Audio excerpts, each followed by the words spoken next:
सभी विद्यार्थियों का हार्दिक स्वागत, हार्दिक अभिनंदन। प्रिय विद्यार्थियों, आज हम कॉलेज एंड कंपटीशन एकेडमी के अंतर्गत पढ़ेंगे राजनीति विज्ञान, जिसमें आपके पुस्तक है भारतीय राजनीतिक विचारक, उसका 8वां पार्ट। इसका पहला भाग हमने पढ़ लिया, आज दूसरा भाग पढ़ेंगे महात्मा गांधी, यानी महात्मा गांधी का जीवन परिचय और कुछ चैप्टर जो हमने पढ़े। आज जो है बहुत ही इंपॉर्टेंट चैप्टर है, इसमें से बहुत सारे प्रश्न भी आते हैं। इससे पहले जितने भी वीडियोस पढ़े गए हैं उन सभी वीडियोस के लिंक आपको डिस्क्रिप्शन में दिए गए हैं, वहां से आप देख लें, यानी डिस्क्रिप्शन में जाकर के, और वहां पूरे लिंक दिए हुए हैं। यही नहीं, वहां पर राजनीति विज्ञान के अतिरिक्त हिंदी साहित्य और हिस्ट्री के लिंक है, वो भी दिए गए हैं, और कंपटीशन के जो वीडियोस है उनके लिंक भी आपको वहां पर मिल जाएंगे। इसके अलावा आप सर्च करके भी जा सकते हैं, जैसे Mahatma Gandhi part 2 bye D.R. रोज, इससे आप सर्च करेंगे तो भी आपको मिल जाएगा। इसके अतिरिक्त आप इसकी प्लेलिस्ट बनी हुई है, राजनीति विज्ञान की अलग है, हिस्ट्री की अलग है, हिंदी साहित्य की अलग है, तो वहां पर जाकर के भी ये सारे वीडियोज है वो आप देख सकते हैं। मैं समझता हूं कि ये वीडियोज आपकी अच्छी मदद कर रहे हैं, लेकिन आप मुझे बताया करें कि आपको मेरे वीडियोज कैसे लगते हैं। अच्छे लगते हैं तो आप जरूर लिखा करें कि हमें अच्छा समझ में आ रहा है। यानी यदि आप में से बहुत सारे विद्यार्थी हैं जो कोई IAS बनेगा, यानी बहुत बड़े बड़े अफसर बनेंगे, कॉलेज लेक्चरर बनेंगे, स्कूल लेक्चरर बनेंगे, और भी बहुत सारी जो रिक्रूटमेंट है उनमें जाएंगे, तो उनके लिए भी ये वीडियोस बहुत अधिक वेरी इंपॉर्टेंट है। तो आप इनको ध्यान पूर्वक देखें। ये सब्जेक्ट कमांड होना बहुत जरूरी है। सब्जेक्ट कमांड होता है, जैसे मान लो यूपीएससी में किसी के IAS में, यानी आपके जैसे पॉलिटिकल साइंस जो आपके मुख्य विषय लिया हुआ है, तो उसमें आपके लिए ये चैप्टर आपके काम करते हैं। कॉलेज लेक्चरर और स्कूल लेक्चरर के लिए तो निश्चित रूप से ही काम करते हैं। अदर एग्जाम्स होती है, उनमें भी महात्मा गांधी के बारे में बहुत सारी बातें पूछ ली जाती है। तो यूं कह सकते हैं कि हर एक कंपटीशन के लिए ये किताब बहुत अधिक महत्वपूर्ण है। यानी आप स्वामी दयानंद सरस्वती को ले लीजिए, और आप जैसे बाल गंगाधर तिलक को ले लीजिए, कोई भी किसी भी राजनीतिक विचारक को लेंगे तो उसमें से आपके कंपटीशन एग्जाम में जरूर सवाल आते हैं, तो इनको आप जरूर देखें। बाद में जो हम जैसे आज का जो टॉपिक है वो हम समझ लेते हैं कि आज का टॉपिक क्या है। आज का टॉपिक है सत्य और अहिंसा क्या है। सत्य और अहिंसा, सत्य क्या है इसके बारे में हमें पढ़ना है। अहिंसा क्या है, अहिंसा की परिभाषा और अहिंसा के प्रकार कितने हैं वो हम पढ़ेंगे। सत्याग्रह क्या है, ये इस प्रश्न को हल करेंगे। सत्याग्रह के कितने रूप हैं उनको हल करेंगे, और सत्याग्रह का मूल्यांकन करेंगे कि सत्याग्रह कहां तक उचित है और कहां तक अनुचित है। यानी ये 3 पार्ट हमें पढ़ने होंगे। इसके गांधी जी के कितने पार्ट पढ़ने होंगे, 3 पार्ट पढ़ने होंगे। 3 पार्ट में जाकर के ये पार्ट पूरा होगा, क्योंकि बड़ा पार्ट है। छोटे पार्ट होते हैं वो तो लगभग 2 पार्ट में हो जाते हैं, लेकिन ये थोड़ा बड़ा है, इसके लिए इसको थोड़ा आगे पढ़ना होगा। आपके लिए जो ग्रुप बनाए गए हैं उनका नंबर भी मैं आगे आपको दे दूंगा, जहां से आप अपने ग्रुप में ऐड हो सकते हैं। तो सबसे पहले अपन चलते हैं सत्य और अहिंसा। सबसे पहली बात है कि सत्य क्या है। गांधी जी के अनुसार गांधीवादी विचारधारा में सर्वोच्च महत्व सत्य और अहिंसा के सिद्धांतों को दिया गया है। सत्य और अहिंसा को गांधी जी मनुष्य में अंतर्निहित धार्मिक भाव के विकास के लिए अपरिहार्य समझते थे। गांधी जी कहते थे कि अगर कोई व्यक्ति धार्मिक भाव से ओतप्रोत होता है तो इसका मतलब है कि उसमें सत्य और अहिंसा दोनों पनपे हुए हैं। गांधी जी के लिए सत्य ईश्वर है, और जो दूसरे व्यक्ति को आघात पहुंचाता है जीवन में, वो अहिंसा का पालन ही नहीं कर सकता। यानी जो व्यक्ति दूसरे को आघात नहीं पहुंचा सकता, यानी सत्य जिसके मन में होता है वह दूसरे व्यक्ति को आघात नहीं पहुंचाता है। जीवन में अहिंसा का पालन करना सत्य के उपासक का सबसे बड़ा कर्तव्य है। देखिए, गांधी जी ने सत्य के उपासक का सबसे बड़ा जो कर्तव्य क्या बताया है, अहिंसा का पालन करना। अहिंसा आप जानते हैं, मन वचन और कर्म तीनों से अहिंसा होती है। सत्य क्या है, इसके उत्तर में गांधी जी ने कहा था कि तुम्हारी अंतरात्मा जो कहती है वही सत्य है। यानी अंतरात्मा में भी पवित्र होनी चाहिए। अंतरात्मा का अर्थ है कि आपकी जो आत्मा क्या कह रही है, दैट इज ट्रूथ, यानी वो सत्य है। पर सत्य तो ग्रहण कर उसे व्यक्त करने के लिए अंतरात्मा शुद्ध होनी चाहिए। सत्य को ग्रहण करके और उसे व्यक्त करने के लिए अपनी आत्मा है वो शुद्ध होनी चाहिए। अंतरात्मा की शुद्धि के लिए साधना की आवश्यकता होती है। अंतरात्मा की शुद्धि के लिए साधना करनी पड़ती है। एक देखिए, एक तो साधना हो, यानी साधना का मतलब हम भक्ति कह सकते हैं। यानी उसके लिए साधना करनी पड़ती है, भक्ति करनी पड़ती है, तब जाकर के आदमी की आत्मा शुद्ध होती है। और ये साधना जीवन में सत्य, अहिंसा, अस्तेय, ब्रह्मचर्य और अपरिग्रह, इनको अपना करके की जा सकती है। ये 5 जीवन के व्रत हैं, 5 जीवन के व्रत है जिनमें सत्य है, अहिंसा है, अस्तेय है यानी जैसे चोरी नहीं करना है, ब्रह्मचर्य का पालन करना है यानी अनावश्यक वस्तुओं को एकत्रित नहीं करना है। ये 5 व्रत है। गांधी जी ने बताया कि इन पांचों व्रतों को कोई व्यक्ति धारण कर लेता है तो वह उसकी अंतरात्मा शुद्ध हो जाती है। और आगे गांधी जी कहते हैं कि गांधी जी का विचार था कि देहधारियों के लिए पूर्ण सत्य की प्राप्ति संभव नहीं है। जो जिसने देह धारण कर रखी है, अर्थात जो व्यक्ति इस पृथ्वी पर घूम रहा है, शरीर धारण कर रखा है, तो उनके लिए पूर्ण सत्य प्राप्त नहीं हो सकता। केवल सत्य बोलना सत्य के प्रति निष्ठा का प्रमाण नहीं है। सत्य परायण व्यक्ति मन, वचन और आचरण तीनों से सत्य के प्रति समर्पित रहेगा। आदमी सत्य सत्य बोल रहा है, लेकिन सत्य बोलने के साथ साथ वचन में भी सत्यता होनी चाहिए, उसके आचरण में भी सत्यता होनी चाहिए। तीनों तरीकों से यदि व्यक्ति समर्पित होता है तो उसे सत्यवादी कहा जा सकता है। मन की पवित्रता, आचरण की शुद्धता और वाणी की निर्मलता, ये तीनों चीजें सत्यवादी व्यक्ति के लिए आवश्यक है। मन की पवित्रता, आचरण की शुद्धता और वाणी की निर्मलता। व्यक्ति के आचरण की सत्य परायणता, ये 3 मापदंड है। अब देखो, आपके प्रश्न आ सकता है कि सत्य की गांधी जी ने सत्यपरायण व्यक्ति के मापदंड कितने बताए? 3 बताए, मन की पवित्रता, आचरण की शुद्धता और वाणी की निर्मलता। ये छोटे प्रश्नों में आपके प्रश्न पूछे जा सकते हैं। सत्य के प्रति निष्ठावान व्यक्ति अपने दृष्टिकोण की अपूर्णता को स्वीकार करता है। अगर कोई सत्य के प्रति निष्ठावान व्यक्ति होता है, उसमें यदि किसी प्रकार की कमी रह जाती है, उससे स्वयं से कोई गलती हो जाती है, वो तुरंत स्वीकार कर लेता है। और जब कभी वो अनुभव करता है उसका पक्ष सत्य नहीं था, तब उसमें विनम्रता के साथ अपनी गलती को स्वीकार करने का साहस भी होता है। मैंने आपसे कहा था कि आपके लिए जो व्हाट्सएप ग्रुप बनाए गए हैं, उनके लिए 9610208295 इन पर आपके लिए व्हाट्सएप ग्रुप बनाए गए हैं, बॉयज और गर्ल्स के लिए अलग अलग। तो यहाँ आप ऐड हो सकते हैं, जिसमें कॉलेज के सारे वीडियोज और इसके अलावा आपके कंपटीशन क्लासेस के वीडियोज है, वो भी आपको प्राप्त होते रहते हैं। निःशुल्क है, किसी प्रकार की कोई फीस नहीं है, आप इसमें ऐड हो सकते हैं। तो सत्य के बारे में जान लिया। अब गांधी जी के अनुसार अहिंसा क्या है?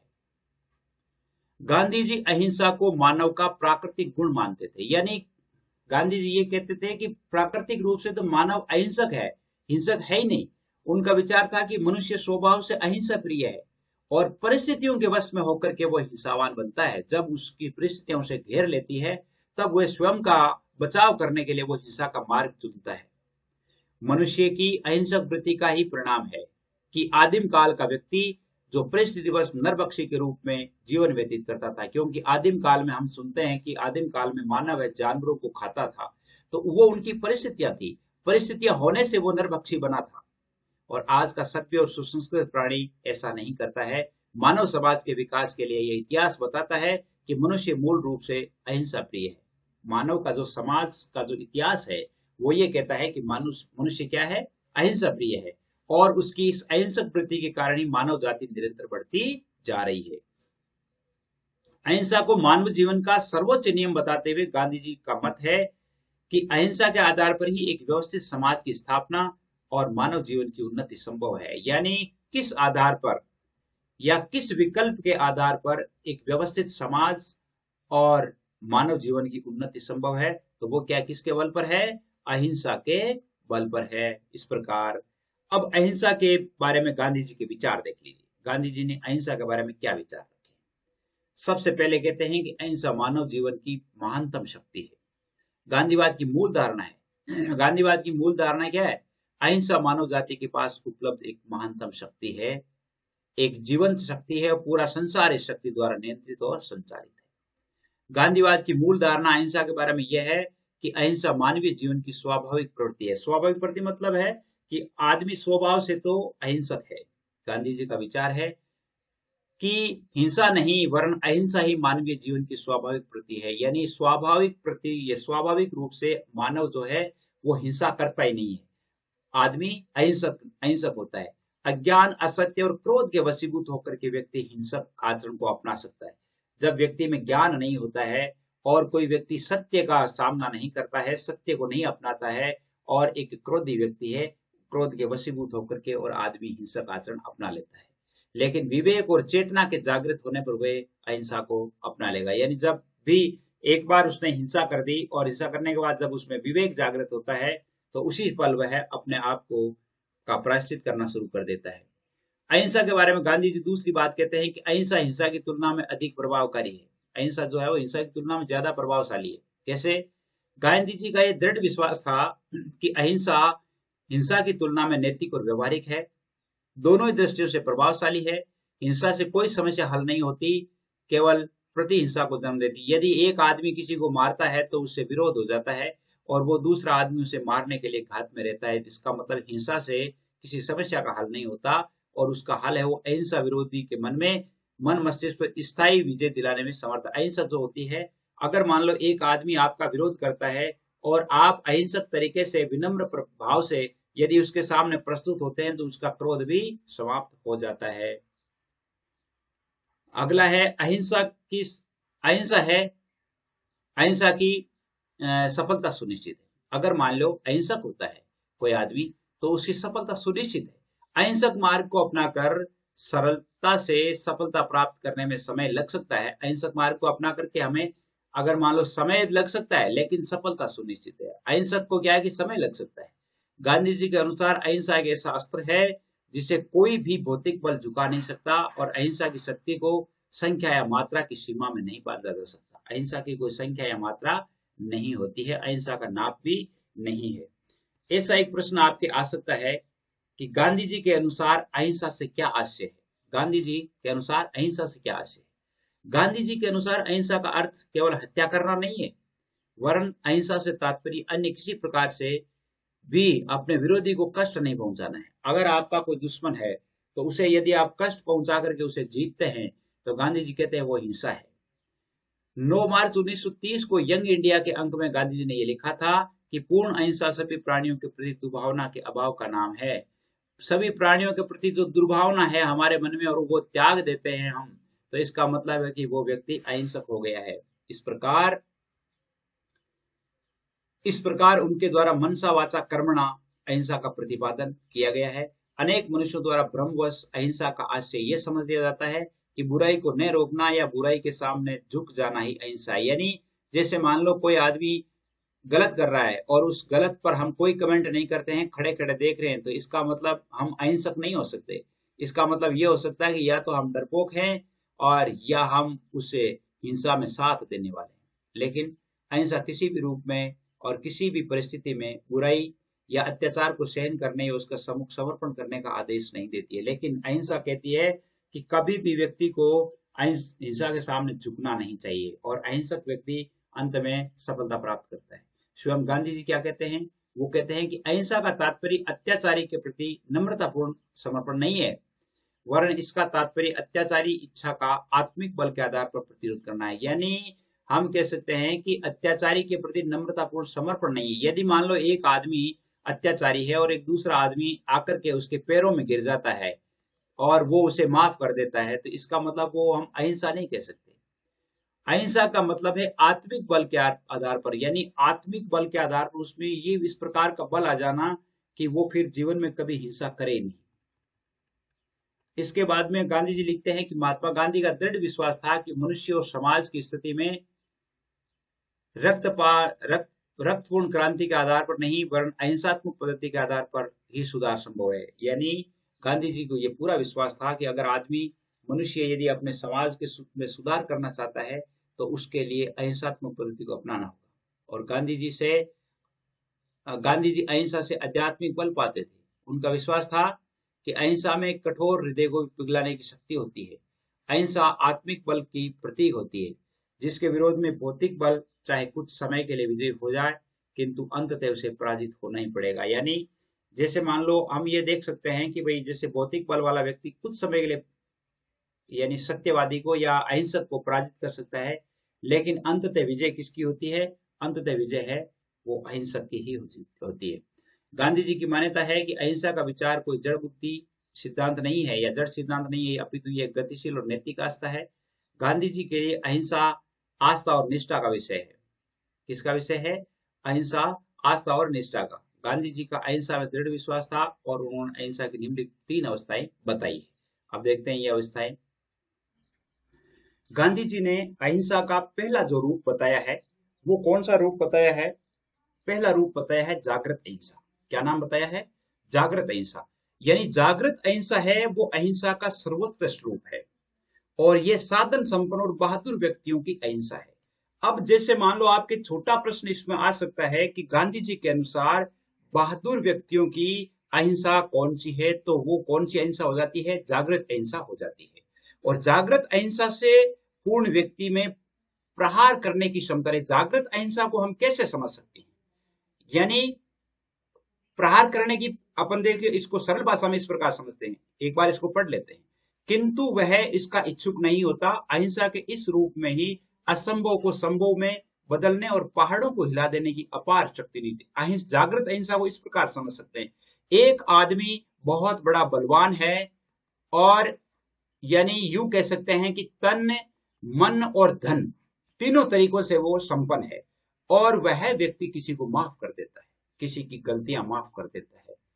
और यानी कहने का अर्थ है कि वो उसका चाहे तो बदला ले सकता है, लेकिन फिर भी वो माफ कर देता है। इसका मतलब है कि वो जागृत अहिंसक व्यक्ति है, यानी उसमें जागृत अहिंसा है। तो सबसे ये वीरों की अहिंसा होती है, जागृत अहिंसा। दूसरी होती है एक औचित्यपूर्ण अहिंसा, या व्यवहारिक अहिंसा भी कहते हैं इसको। दूसरे प्रकार की जो अहिंसा है बताइए गांधी जी ने, औचित्यपूर्ण या व्यवहारिक अहिंसा। अहिंसा के इस रूप को जीवन के क्षेत्र में किसी विशेष आवश्यकता के पड़ने पर औचित्य अनुसार एक नीति के रूप में अपनाया जाता है। ये अहिंसा जो होती है वे व्यवहारिक रूप से अपनाई जाती है, जब आवश्यकता पड़ती है तभी इसका उपयोग होता है। और ये निर्बल व्यक्तियों की अहिंसा या असहाय व्यक्तियों का एक साधन है। अहिंसा ऐसा व्यक्तियों का साधन है, औचित्यपूर्ण अहिंसा। इसको हम निष्क्रिय प्रतिरोध भी कहा जा सकता है, पैसिव रेसिस्टेंस भी इसको कह सकते हैं, निष्क्रिय प्रतिरोध भी। इसमें नैतिक विश्वास के कारण नहीं, वरन निर्बलता के कारण ही हिंसा का प्रयोग नहीं किया जाता है। यानी इस प्रकार का व्यक्ति, एक आदमी निर्बल है और वह उस सामने वाले व्यक्ति का सामना नहीं कर सकता है और वह उसे छोड़ देता है, तो इसका मतलब क्या हुआ? व्यवहारिक अहिंसा ही हो गई। यानी फिर भी यदि इसे ईमानदारी, साहस और सावधानी पूर्वक एक नीति के रूप में अपनाया जाता है, तो कुछ सीमा तक वांछित लक्ष्य की प्राप्ति की जा सकेगी। 2 नंबर की जो अहिंसा है, 1 नंबर वाले जागृत अहिंसा तो सबसे बेटर है, सर्वोत्तम अहिंसा है, लेकिन इस अहिंसा को भी यदि कुछ समय के लिए अपनाया जाए ईमानदारी से, तो व्यक्ति वांछित लक्ष्य को प्राप्त कर सकता है। लेकिन जागृत अहिंसा के समान ये प्रभावशाली नहीं हो सकती। आंतरिक विश्वास नहीं, वरन परिस्थितियों की मांग पर आधारित होने के कारण अहिंसा के इस रूप में आवश्यक होने पर हिंसा का उपयोग भी किया जा सकता है। यानी ये जो क्या है कि परिस्थितियों की मांग करती है, अगर मान लो परिस्थितियां इसमें हिंसा की मांग करती है, तो औचित्यपूर्ण अहिंसा में हिंसा भी की जा सकती है, लेकिन उसमें नहीं होती है। औचित्यपूर्ण अहिंसा को ही व्यवहारिक अहिंसा भी कहा जाता है। औचित्यपूर्ण अहिंसा का दूसरा नाम क्या है? व्यवहारिक अहिंसा है। तीसरी जो अहिंसा बताई है वो बताई है कायरों की अहिंसा।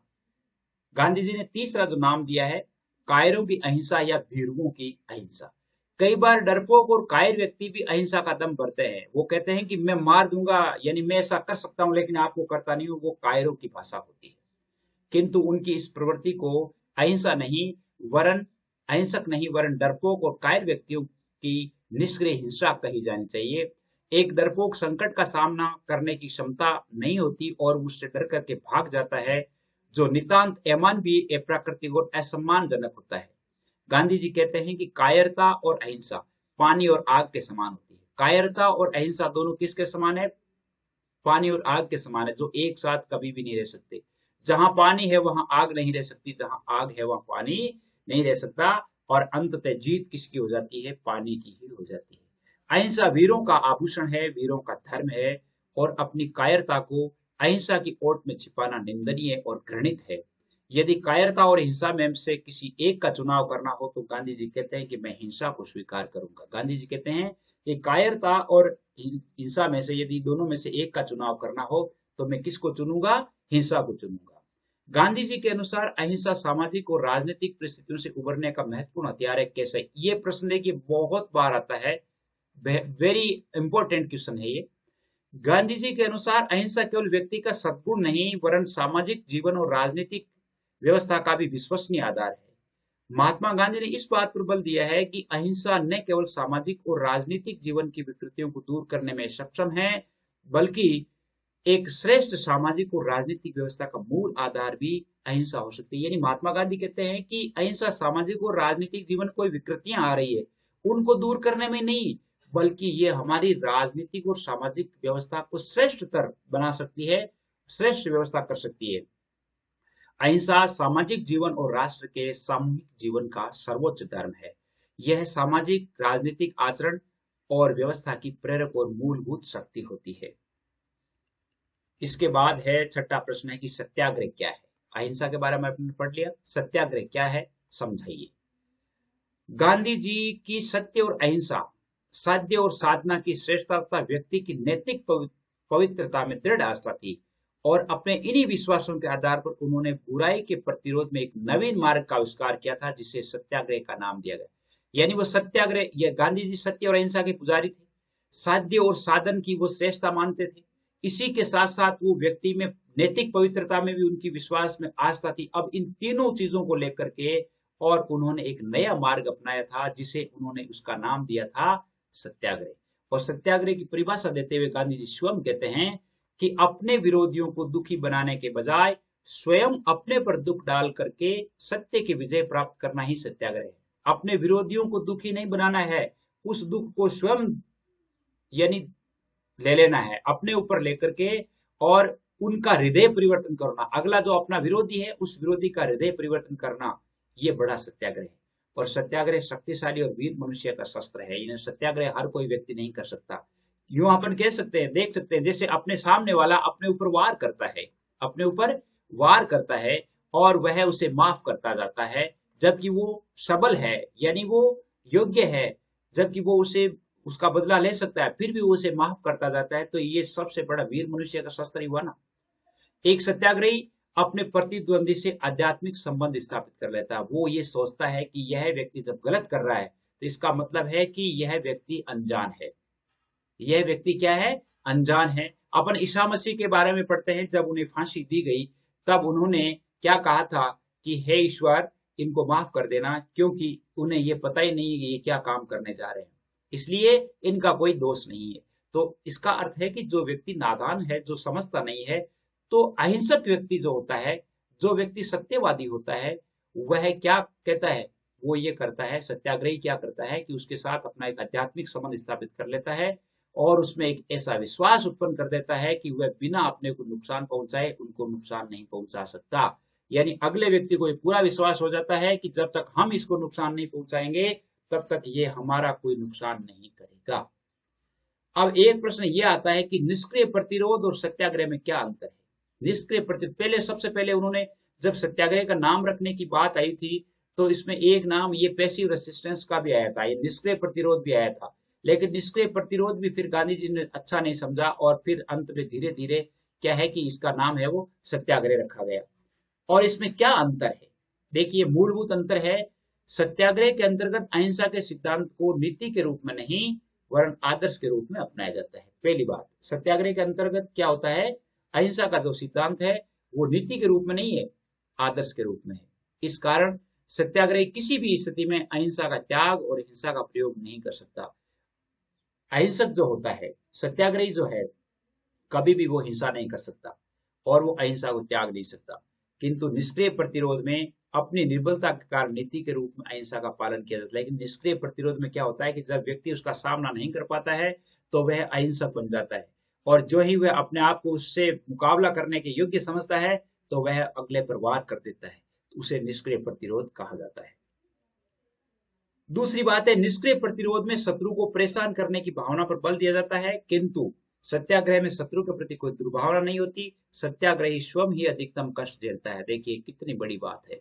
यह निष्क्रिय प्रतिरोध में क्या होता है? शत्रु को परेशान किया जाता है, लेकिन सत्याग्रह में क्या होता है? सत्याग्रह में शत्रु को परेशान नहीं किया जाता। सत्याग्रह में सत्याग्रही व्यक्ति जो होता है वो स्वयं परेशान होता है। आपके लिए जो ग्रुप बनाए गए हैं उस ग्रुप में आप ऐड हो सकते हैं 9610208295। चैनल को सब्सक्राइब जरूर कीजिएगा। यदि अच्छा लगे तो अपने दोस्तों को भी शेयर कीजिए ताकि इसी प्रकार के वीडियो आपको मिलते रहे। तीसरी बात है, निष्क्रिय प्रतिरोध निर्बल का शस्त्र है और सत्याग्रह वीरों का आभूषण है। निष्क्रिय प्रतिरोध निर्बल का तो अपन ने अभी देखा है कि क्योंकि जब निर्बल व्यक्ति है तो वो सामना नहीं कर पाता, और सत्याग्रही जो होता है वो स्वयं काबिल होते हुए भी दूसरों को माफ कर देता है। चौथी बात है कि निष्क्रिय प्रतिरोध द्वेष, घृणा और अविश्वास पर आधारित है, लेकिन सत्याग्रह वो प्रेम पर आधारित है। सत्याग्रह में क्या होता है, जब उनका प्रतिद्वंदी होता है ना, प्रतिद्वंदी से भी उसे प्रेम होता है, उसके साथ उसके आध्यात्मिक संबंध होते हैं, और वह उसकी बातों का बुरा नहीं मानता है, और उसे अपने स्वयं कष्ट झेल करके और उसे समझाना चाहता है, उसका हृदय परिवर्तन करना चाहता है। निष्क्रिय प्रतिरोध में रचनात्मक प्रवृत्ति या कार्यों के लिए कोई स्थान नहीं होता, किंतु सत्याग्रह का अपना एक जीवन दर्शन है और उसमें रचनात्मक कार्यक्रम भी होता है। रचनात्मक कार्यक्रम को महत्वपूर्ण स्थान दिया जाता है। अब एक प्रश्न आ जाता है कि गांधी जी ने सत्याग्रही के लिए कौन से गुण बताए हैं, कि एक सत्याग्रही में कौन से गुण होने चाहिए। पहली बात तो होती है कि वह सत्य पर चलने वाला होना चाहिए, हमेशा सच बोलने वाला हो। दूसरी बात है अनुशासन में रहने वाला हो, मन वचन और कर्म से अहिंसा में विश्वास रखने वाला हो। मनसा वाचा कर्मणा, यानी मन वचन और कर्म से व्यक्ति अहिंसा में विश्वास रखता हो। तीसरी बात एक सत्याग्रही के गुणों में कि कभी भी अपने उद्देश्य की प्राप्ति के लिए वो छल कपट झूठ हिंसा इत्यादि का सहारा नहीं लेता है। सत्याग्रही कभी भी छल नहीं करता, कपट नहीं करता, झूठ नहीं बोलता, हिंसा नहीं करता है।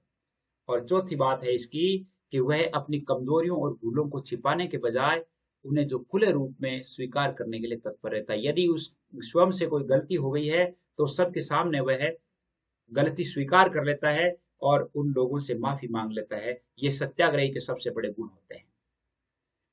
आठवां प्रश्न है, देखिए आ जाता है कि गांधी जी द्वारा सत्याग्रही के लिए जो 11 व्रत बताए हैं वो कौन से हैं। 11 व्रत कौन कौन से बताए हैं। पहला है अहिंसा, सत्य, अस्तेय, ब्रह्मचर्य, अपरिग्रह, अस्तेय मतलब चोरी नहीं करना, अपरिग्रह यानी आवश्यकता से अधिक इकट्ठा नहीं करना, शारीरिक श्रम करना, अस्वाद यानी स्वाद के लिए कोई काम नहीं करना, निर्भय होना, सभी धर्मों को समान दृष्टि से देखना, स्वदेशी होना और अस्पृश्यता का निवारण। ये 11 व्रत है वो एक सत्याग्रही के लिए बताया गया है कि सत्याग्रही जो होता है वो सभी धर्मों को समान दृष्टि से देखता है और स्वदेशी अर्थात अपने ही देश के प्रति वो कार्य करता है। अस्पृश्यता होती है, अस्पृश्यता का यानी छुआछूत कभी नहीं करता और मनुष्य को मनुष्य के समान समझता है। 9वां प्रश्न है कि सत्याग्रह के विभिन्न रूप बताइए। सत्याग्रह के कौन कौन से रूप है। पहली बात है गांधी जी ने सबसे पहले सत्याग्रह का असहयोग आंदोलन के रूप में प्रयोग किया था। कैसे। गांधी जी का विचार था कि किसी भी शासन द्वारा जनता के सहयोग से ही शोषण और अत्याचार किया जा सकता है। ऐसी स्थिति में यदि जनता शासन के साथ सहयोग करने से इनकार कर दे तो शासन के द्वारा काम ही नहीं किया जा सकेगा। 1919-20 में भारत में ब्रिटिश शासन का विरोध करने के लिए असहयोग आंदोलन का जो मार्ग अपनाया था वो सत्याग्रह का ही एक रूप था। दूसरी बात है कि सविनय अवज्ञा आंदोलन। गांधी जी ने सविनय अवज्ञा आंदोलन किया था। सत्याग्रह का असहयोग से अधिक प्रभावपूर्ण है सविनय अवज्ञा। सविनय मतलब विनय पूर्वक कोई काम की अवज्ञा करना, अवहेलना करना।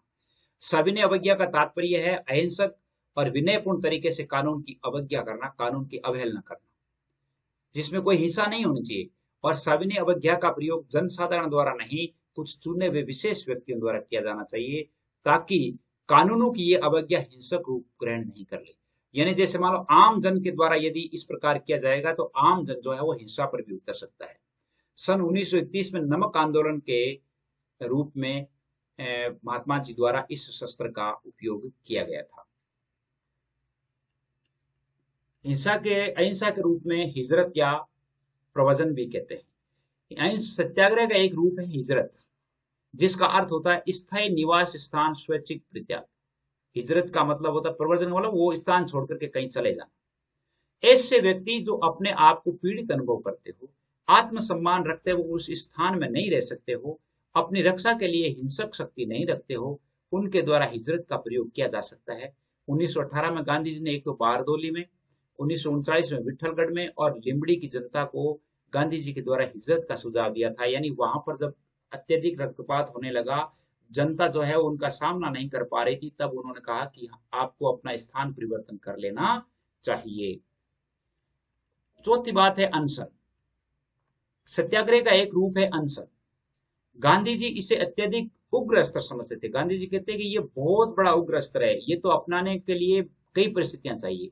अनशन केवल कुछ विशेष अवसरों पर आत्मशुद्धि या अत्याचारियों का हृदय परिवर्तन करने के लिए किया जाता है। बिल्कुल सही है। एक आदमी अनशन पर बैठ जाता है, न खाता है न पीता है, तो विरोधी क्या सोचता है कि वास्तव में ये मर जाएगा, इसलिए यानी ये अपना प्राण दे देगा। तो यानी उनका हृदय है, उसका हृदय वो मानवता के प्रति जागृत होता है, उसमें मानवता जागृत होती है और वह उसकी बात को मानने के लिए विवश हो जाता है। अनशन का प्रयोग हर किसी व्यक्ति के द्वारा नहीं, आध्यात्मिक बल संपन्न व्यक्ति के द्वारा ही किया जाना चाहिए। एक अहिंसा का रूप है हड़ताल।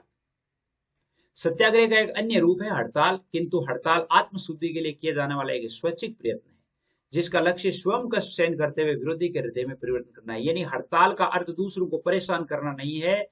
हड़ताल करने वाले सत्याग्रही जो खुद परेशान होकर के और उसके सामने यानी उस स्थिति को देना या उस स्थिति को प्रस्तुत करना कि देखिए कितना हम दुख पा रहे हैं, तो वहां पर क्या है कि अगला जो प्रतिद्वंदी है उसका हृदय परिवर्तन हो जाता है।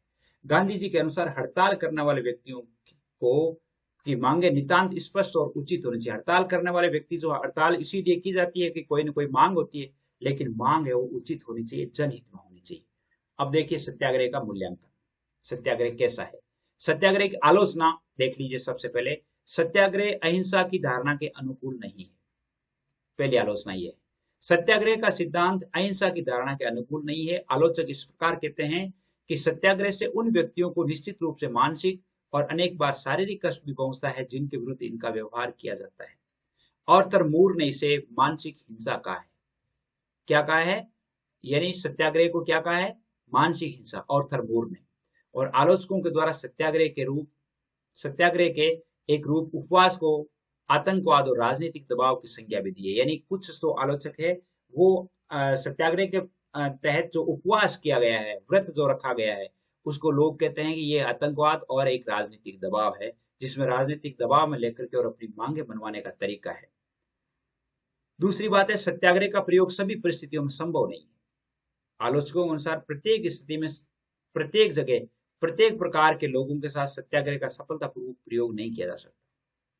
क्यों? अनेक बार यह देखा गया है कि शासक वर्ग के द्वारा दमनात्मक बल के आधार पर यानी दमन की नीति अपना करके और सत्याग्रह को कुचल दिया जाता है और विरोधी के अंतःकरण को जागृत करने का कार्य निश्चित रूप से बहुत अधिक कठिन होता है। यदि एक आदमी दुख पा रहा है और उससे ये जरूरी नहीं कि अगले का हृदय बदले। तीसरी बात है, अंतर्राष्ट्रीय क्षेत्र में या आक्रमण के प्रतिरोध में सत्याग्रह प्रयोग संभव नहीं है। अगर कोई आक्रमण कर रहा है तो उस समय सत्याग्रह का प्रयोग संभव नहीं है। गांधी जी द्वारा विदेशी आक्रमण की स्थिति में भी सत्याग्रह का सुझाव दिया गया, किंतु ऐसी स्थिति में सत्याग्रह सफल नहीं हो सकता। कोई भी राष्ट्र अहिंसक साधनों पर निर्भर रहकर के अपने नागरिकों की स्वतंत्रता और सुरक्षा खतरे में नहीं डाल सकता। जब उनके ऊपर आक्रमण हो रहा है तो ऐसा नहीं है कि कोई देश अहिंसक बन जाए और वो उनका सामना ही नहीं करे, ऐसा संभव नहीं है। चौथी बात है, अहिंसक साधनों से सामाजिक और आर्थिक परिवर्तन लाना अत्यधिक कठिन है। क्रांतिकारी विचारधारा वाले व्यक्ति गांधीवादी विचारधारा की आलोचना करते हुए कहते हैं कि सत्याग्रह जैसे अहिंसक साधनों के आधार पर सामाजिक और आर्थिक स्थिति को पूर्णतया बदलने में फलता प्राप्त नहीं की जा सकती, यानी पूर्णतया नहीं बदला जा सकता। पांचवा और अंतिम है कि सत्याग्रह के नाम पर दुरुपयोग की आशंका भी होती है। सत्याग्रह के नाम पर लोग दुरुपयोग भी कर लेते हैं। सत्याग्रह के विरुद्ध एक आलोचना यह है कि वर्तमान समय में सत्याग्रह के नाम का बहुत अधिक दुरुपयोग किया जा रहा है। विविध पक्षों द्वारा क्षुद्र स्वार्थों की पूर्ति हेतु जो आंदोलन किए जाते हैं उनके द्वारा भी सत्याग्रह कह दिया जाता है और वास्तव में वे सत्याग्रह नहीं होकर के दुराग्रह होते हैं। यानी लोग क्या करते हैं, सत्याग्रह के नाम पर अपना स्वार्थ सिद्ध करने के लिए उसे सत्याग्रह का नाम देते हैं और वो क्षुद्र स्वार्थों की पूर्ति के लिए किया गया प्रयत्न होता है। मैं समझता हूं कि ये जो दूसरा भाग है वो गांधी जी अलावा आपका अच्छी तरह से समझ में आया होगा। अगर समझ में आया तो चैनल को सब्सक्राइब जरूर करें। 9610208295 इन पर आपके लिए व्हाट्सएप ग्रुप बनाए गए हैं, आप जरूर विजिट करें। और पूरे वीडियो देखने के लिए आपको डिस्क्रिप्शन में जाना होगा, वहां जाकर के आप पूरे वीडियोस देख सकते हैं। आज के लिए बस इतना ही। जय हिंद, जय भारत।